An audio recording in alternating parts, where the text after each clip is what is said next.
I owned it for 6 months and was visiting on a monthly basis to be briefed on the record that was being documented carefully relative to the property. I was having surveys conducted every week of the property in order to not only document the landscape, but to see if anything truly unusual was going on. I had a comprehensive soil study done of the property right out of the gates as well.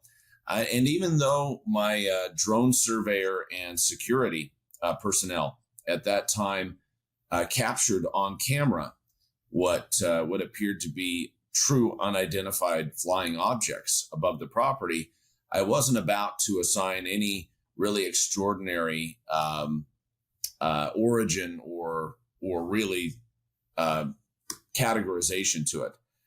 To be honest with you, I thought that it could very well be a skunkworks program, could be some covert aerospace program that happens to be testing material out in that area.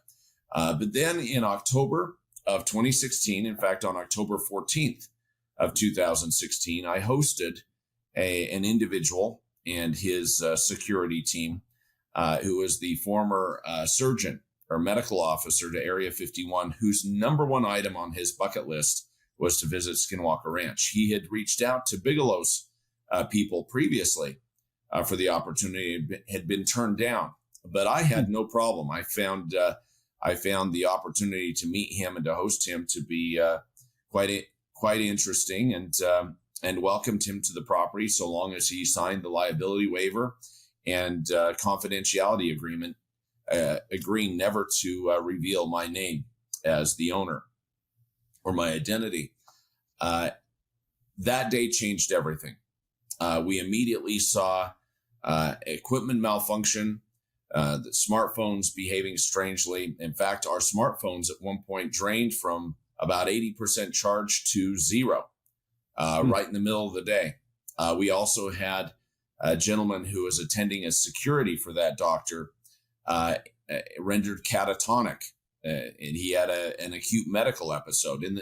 And following all of these events, as we were traveling back to the security trailer to obtain our phones, as they'd been in the charging stations, the gentleman in the back seat, who was the other security professional attending that day, started shouting to stop the vehicle. We were in this open air Polaris Ranger coming back across the ranch at the base of the Mesa Plateau.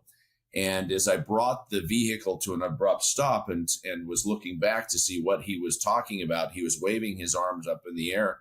And sure enough, right ahead of us in broad daylight, about 100 feet above the mesa, was a 40-50 foot long silver grayish disc-like object. I don't know how else to say it other than it was indeed a flying saucer. Within seconds, it changed position in the blink of an eye, darted to the left. Within seconds after that, it dropped just to a low hover above the mesa. A few seconds later, it darted to the right, and then shortly after was gone in the blink of an eye. The entire event, which we all witnessed and were sitting and watching in stunned amazement, lasted all of 20 seconds. But it took me from being a skeptic to not a believer, Andy, but an experiencer. I can't unsee what I saw that day, with multiple credible witnesses at my side. Immediately following, electromagnetic anomalies, equipment malfunction, rapid battery depletion of our phones, an acute medical episode that occurred right there in front of us, and then this event. And I don't believe that all of those things were coincidence or not connected. I think they were correlated to what we ultimately saw in this UFO sighting. It was not some blinky light or some blurry object clear up in the sky. It was right there, clear as day.